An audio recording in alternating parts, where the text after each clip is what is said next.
আসসালামু আলাইকুম। Urmi kitchen blog চ্যানেলের পক্ষ থেকে সবাইকে স্বাগতম জানিয়ে শুরু করছি আমার আজকের নতুন ভিডিও। আশা করছি যে যেখান থেকে বসে আমার আজকের নতুন ভিডিওটি দেখছেন সবাই খুব ভালো আছেন আলহামদুলিল্লাহ। দেখতে দেখতে রোজা তো চলেই যাচ্ছে, আর একটা রোজা আছে তো চাঁদ রাতের আগের দিনের একটা ভিডিও।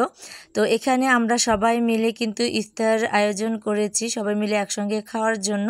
তো সবাই কিন্তু ইফতার করার জন্য বসে পড়েছি। আপনাদের ভাইয়া চাঁদ রাতের আগের দিনই চলে আসতে পেরেছেন এবং সেই দিন সজীবও চলে এসেছে ছুটিতে।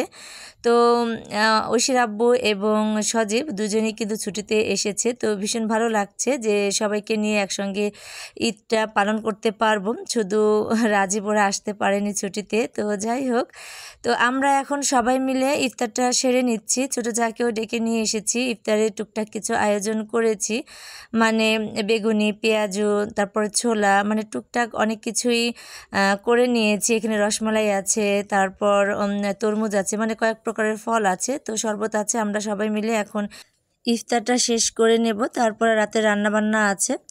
তো পরের দিন সকালবেলায় ঐশী তো এই যে মেহেদি নিতে ব্যস্ত হয়ে পড়েছে, কারণ ওকে তো আবার সবাইকে মেহেদি লাগিয়ে দিতে হবে। তাই ও বলছিল যে আগে নিজের হাতটা সাজিয়ে নেবে যেন সবাইকে দিতে পারে, তা না হলে শেষের দিক থেকে ওর হাতে মেহেদি দেওয়াটাই হবে না। তো সকালের দিক থেকে ওর হাতে মেহেদিটা দেওয়া হয়েছে, আর এখন এই যে সজীবের হাতে মেহেদিটা লাগিয়ে দিচ্ছে। আর ওর যেন মানে মেহেদি লাগানো শেষই হবে না, কারণ ও দু হাতেই নাকি নেবে। তো ঐশী অনেক কষ্ট করে কিন্তু মেহেদি দিয়ে দিচ্ছিল সবাইকে। তো প্রথমে সজীবকে দিয়ে দিচ্ছে, তারপরে শশীকে আর মিমকেও দিয়ে দেবে। আর আমি বাকি কাজগুলো কমপ্লিট করে নিচ্ছি, ভাবছি যে আমিও মেহেদি হাতে লাগিয়ে নেব, কিন্তু কাজ বাজ করতে করতে না আমার হাতে আর মেহেদি লাগানো হয়নি। তো ঐশী বারবার বলছিল যে আম্মু আসো, তোমাকেও মেহেদি দিয়ে হাতটা সাজিয়ে দিই, কিন্তু আমি বললাম যে একটু পরে আসতেছি, কাজ শেষ করে নিই। একটা কাজ শেষ হতে না হতে অন্য আরেকটা কাজে চলে যেতে হচ্ছে। আর আপনাদের ভাইয়া যেহেতু বাড়িতে আছেন তাই আর মানে কাজের চাপটাও বেড়ে গেছে। যদিও রোজা থেকে তেমন কোনো কাজ করতে ইচ্ছে করছিল না, তারপরও যতটুকু সম্ভব হয়েছে কাজ করে নিয়েছি। আর মেহেদি কিন্তু হাতে পরা হয়নি আমার। তো যাই হোক, সজীবের হাতটা কিন্তু খুব সুন্দর করে ও সাজিয়ে দিচ্ছে। তো প্রতিদিনের মতো আমার সকল প্রিয় আপু ভাইয়াদেরকে মনে করিয়ে দিচ্ছি এবং রিকোয়েস্ট করে নিচ্ছি, ভিডিওর শুরুতে যারা লাইক দিতে ভুলে গেছেন প্লিজ ছোট করে একটা লাইক দিয়ে দিবেন। আর আমার চ্যানেলটিকে যারা এখনও সাবস্ক্রাইব করেননি, আমার আজকের ভিডিওটির কোনো অংশ ভালো লেগে গেলে সাবস্ক্রাইব করে পাশে থাকার বেল আইকনের অল অপশনটি প্রেস করে আমার পাশে থেকে যাবেন। সারাদিন তো অনেক কাজ করে নিয়েছি, তারপর ইফতারটা শেষ করে রাতের রান্নাবান্না করতে এসেছি। রাতের বেলায় আমি এখন কবুতর রান্না করে নেব, ভাবছি আর কোনো কিছু করব না, কারণ আগামীকাল যেহেতু ঈদ, যদি কোনো তরি তরকারি রান্না করি সেগুলো থেকে যাবে। তো ভাবছিলাম যে শুধু কবুতরের মাংসটাই রান্না করে নেব। তো এখানে আমি সমস্ত মশলা উপকরণগুলো ভালো করে তেলের মধ্যে কষিয়ে নিয়েছি। এরপর আমি কবুতরের মাংসটাকে দিয়ে ভালো করে নেড়ে চেড়ে কষিয়ে নিচ্ছি। আমি আলুটা একসঙ্গে দিয়ে দিয়েছি, যেহেতু কবুতরের বাচ্চাটা ছোট, তো এর সঙ্গে দিয়ে দিলে আলুটা খুব সুন্দরভাবে সেদ্ধ হয়ে যাবে, কোনো সমস্যা হবে না। তো আমি একসঙ্গেই নেড়ে চেড়ে তারপর রান্নাটা সেরে নিয়েছি। এরপর রান্না শেষ করতে না করতেই অনেকগুলো মাছ কেনা হয়েছে। তো এখানে পুঁটি মাছ কিনেছি, তো সজীবও কিনেছে, তো দুইজন মিলেই কিন্তু মাছগুলো কিনে নিয়েছি। তো এই মাছগুলো এখন কেটে ধুয়ে পরিষ্কার করে নিচ্ছি। ছোট যাকে বললাম একটু সাহায্য করো, তো ও মাছগুলো কেটে দিচ্ছে। আর বড় ভাবির মাছগুলো কিন্তু বড় ভাবি কেটে নিয়েছে। তো মাছগুলো কাটতে কাটতে তো দেখেন এখানে ওদের মেহেদি লাগানো যেন শেষই হচ্ছে না। সজীব আবারও আর এক হাতে নিচ্ছে, মানে এক হাতে নেওয়ার পরে আর এক হাতেই নিচ্ছে। তো মিমকেও দিয়েছে, শশীও নিয়েছে, আমাকেও বলছিল আসো, আমাকে না রান্না করতে হবে। তো আপনাদের ভাই যেহেতু বড় বড় পুঁটি মাছগুলো কিনেছে, আর এই মাছটা দেখে আমার খুবই পছন্দ হয়েছে, তাই বললাম যে মাছগুলো কিনে নিতে। বাড়িতেই এসেছিল ফেরিওয়ালা, তো উনি এই মাছগুলো যখন নিয়ে এসেছে তো দেখে খুবই পছন্দ হয়েছে, তাই নিয়েছি। আর ছোটো যাকে বললাম যে আমি বাকি কাজগুলো করে নিচ্ছি, তুমি রান্না করো, কারণ কলার তরকারিটা ছোট জায়ের হাতে এবং বড় ভাবির হাতে কিন্তু খুব ভালো হয়। তো আমার হাতে তেমন একটা ভালো হয় না মাঝে মাঝে। তো যাই হোক, এখানে কিন্তু ছোট জাও রান্না বসিয়ে দিয়েছে আর বড় জাও রান্না করে নিচ্ছে, সেই কাঁচকলা দিয়েই রান্নাটা করে নিচ্ছে। যেহেতু মাছগুলো তরতাজা ছিল, তো রান্না করলে খুব ভালো লাগবে, ফ্রিজে রেখে দিলে তো স্বাদটা কমে যায়। তো এভাবে যদি তরতাজা মাছগুলোর সাথে সাথে রান্না করা হয়, খেতে কিন্তু খুবই ভালো লাগে আর তরকারিটাও কিন্তু অনেক ভালো হয়।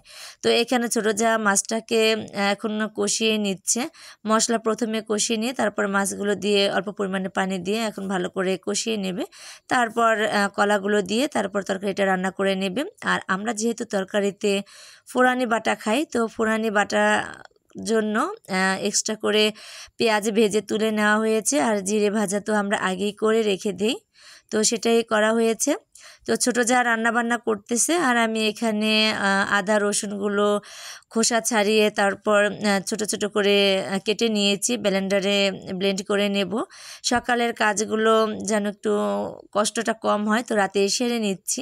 তো রান্নাবান্নাগুলো হয়ে গেছে, এই যে রান্নাবান্না তো কমপ্লিট। এখানে ভাত রান্না করে নিয়েছি, আলু দিয়ে কবুতরের মাংস রান্না করে নিয়েছি, আর পুঁটি মাছ দিয়ে কাঁচকলা দিয়ে ঝোল করে নিয়েছি। তো রাতে এখন আমরা সবাই মিলে একসঙ্গে খেয়ে নেব। তো সজীবকেও ডেকে নিলাম, তারপর ছোটো যাকে বললাম সবাই মিলে আসো একসঙ্গে খাওয়া দাওয়া করে নিই। তো এখন সবাই মিলে একসঙ্গে কিন্তু আমরা খাওয়া দাওয়া করে নিচ্ছি, সজীব এসেছে, জাহেদা এবং আমরা সবাই মিলে কিন্তু খাওয়া দাওয়া করে নিচ্ছি, আর সবাই মিলে একসঙ্গে খেতে পেরে ভীষণ ভালো লাগছে। খাওয়া দাওয়া কমপ্লিট করে এখন আমি যে আদা রসুনগুলো আমি ব্লেন্ডারে ব্লেন্ড করে নিচ্ছি। তো সকালের কাজটা অনেকটাই সহজ হয়ে যাবে, কারণ সকালবেলায় তো অনেক কাজ থাকে, বাড়তি যে কাজগুলো থাকে ওগুলো করতে করতে বাটাবাটি কাজটা করতে পারবো না, তাই কাজটাকে একটু সহজ করে নিচ্ছি। আদাটাই যে হয়ে গেছে, এখনও রসুনটা ব্লেন্ড করে নিচ্ছি। জিরেটা আর পাটায় বেটে নেব না, জিরেটা আমি ভেজে তারপরে গুঁড়ো করে নেব। তো এখানে আদা রসুনের ব্লেন্ডারে ব্লেন্ড করে নিয়েছি, ফ্রিজে রেখে দেব, নর্মাল ফ্রিজেই রেখে দেব। আর এখন আমি গ্যাসের চুলায় জিরেগুলো ভেজে নিয়েছি, এই যে খুব সুন্দর করে কিন্তু ভেজে নিয়েছি। এই জিরেগুলো আমি এখন ব্লেন্ডারে দেব না, আমি শিলপাটায় বেটে নেব, কষ্ট হলেও ভালো লাগবে, মানে শিলপাটায় বেটে নিলে ভালো হয় আর কি। তো এখানে আমি একটু ছড়িয়ে দিলাম যেন একটু ঠান্ডা হয়ে যায়, আর এখন ঠান্ডা হয়ে যাওয়ার পর আমি শিলপাটায় এখন গুঁড়ো করে নিচ্ছি। ঈদের সকালের কিছু কাজ কমিয়ে নেওয়ার জন্য রাতের বেলায় অনেক কাজগুলো করে নিয়েছি। এই যে আমি এখন মশলাগুলো সব মশলার বক্সে আমি এখন রেখে দেব। এখানে জিরেটাকে আমি গুঁড়ো করে নিয়ে এসেছি, আর প্রত্যেকটা মশলা কৌটায় আমি এখন যে রেখে দেব এক এক করে। এখানে হলুদের গুঁড়া, মরিচের গুঁড়া, লবণ, জিরের গুঁড়া এবং গরম মশলা, এগুলো আমি রেখে দেব খুব সুন্দর করে। সকালবেলায় যেন আমার এই কাজগুলো করতে না হয়, তাই রাতের বেলায় সেরে নিচ্ছি, তাহলে সকালের কাজগুলো খুব সহজ হয়ে যাবে, আমার ঝামেলা হবে না, আমি খুব তাড়াহুড়ো করেই কিন্তু রান্নাবান্নাগুলো কমপ্লিট করে নিতে পারবো। আর এই কাজগুলো যদি আমি রেখে দিতাম তাহলে সকালবেলায় করতে আমার অনেকটাই কষ্ট হয়ে যেত, আর রান্নাবান্না এবং অন্যান্য কাজগুলো করতে আমার অনেক দেরি হয়ে যেত, যার কারণে রাতের বেলায় আমি সেরে নিলাম এই কাজগুলো। আজ থেকে তো রোজা শেষ, কালকে থেকে তো আর রোজা থাকতে হবে না, কাল তো ঈদ। তো আমার কাছে মনে হচ্ছে রোজার মাসটাই আমাদের সবার খুব সুন্দরভাবে কেটেছে এবং আনন্দ নিয়েই আমরা কিন্তু রোজাগুলো থাকতে পেরেছি, খুব ভালো লেগেছে রোজার মাসটা। জানি না আমরা আমাদের গুনার খাতা থেকে আমাদের নামটা কাটাতে পেরেছি কিনা আল্লাহ পাকের কাছ থেকে, জানি না। তো আল্লাহ পাকের কাছে সবসময়ের জন্য বলি যেন আমাদের গুনার খাতাগুলো আল্লাহ পাক মাফ করে দেন, আমিন। আপনাদের সাথে কথা বলতে বলতে আমি কিন্তু আমার কাজটা কমপ্লিট করে নিয়েছি।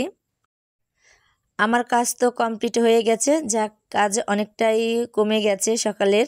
তো যাই হোক, আজ এখানে আপনাদের কাছ থেকে বিদায় নিয়ে নিচ্ছি। সবাই ভালো থাকবেন, সুস্থ থাকবেন এবং আমার ভুল ত্রুটিগুলো অবশ্যই ক্ষমা সুন্দর দৃষ্টিতে দেখবেন। সবাইকে ঈদ মোবারক, আসসালামু আলাইকুম।